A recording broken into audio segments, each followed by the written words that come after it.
Le dégoût est une émotion primitive inscrite dans le patrimoine génétique de l'être humain avec quelques autres émotions dont la joie, la tristesse, la peur, la colère, la surprise. Le nourrisson réagit par une mimique de dégoût si on dépose sur sa langue une solution amère.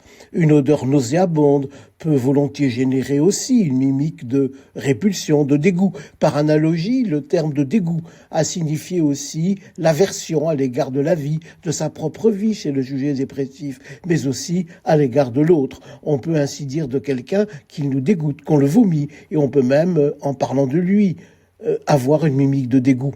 Le dégoût est proche du mépris ou accompagné par lui, mais quel rapport peut donc avoir le dégoût avec l'éthique? Rappelons d'abord que la reconnaissance des émotions exprimées par les visages d'autrui est une étape clé de la relation soi-autrui et tout particulièrement de l'intersubjectivité qui nous permet de reconnaître ce qu'autrui ressent.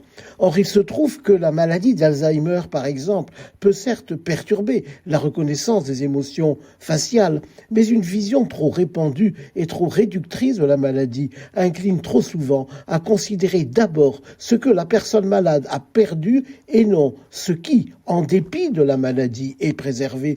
Certes, les études portant sur la reconnaissance des émotions faciales sont des études complexes, mais leur dénominateur commun est de pointer que le déficit de reconnaissance des émotions n'atteint pas toutes les émotions de la même manière. Ainsi, par exemple, il a pu être montré que la reconnaissance de la joie, de la colère, de la tristesse était longtemps préservée. D'autres études ont montré la préservation de la reconnaissance de l'expression faciale du dégoût. Par ailleurs, les erreurs de reconnaissance faciale s'atténuent ou disparaissent quand l'intensité de l'expression émotionnelle est forte. Enfin, même à un stade avancé de la maladie d'Alzheimer, les patients peuvent réagir aux émotions faciales de joie, de tristesse, de peur, de dégoût, de colère, de surprise et d'ennui. Ces études invitent entre bien d'autres, à dépasser les représentations réductrices de la maladie d'Alzheimer et donc des personnes qui en sont atteintes. La relation avec les personnes atteintes de maladie d'Alzheimer gagne à être chaleureuse et doit veiller à exprimer sans équivoque par notre visage et notre prosodie les émotions positives suscitées par leur rencontre. Mais il faut aussi veiller à ne pas se laisser envahir par des émotions négatives promptes à se manifester de manière automatisée. Si en pénétrant dans la chambre d'une personne malade, on est confronté au spectacle ingrat d'un corps plus ou moins dénudé, souillé, on peut ainsi répondre à la violence de ce qui est donné à voir par une autre violence, celle du dégoût.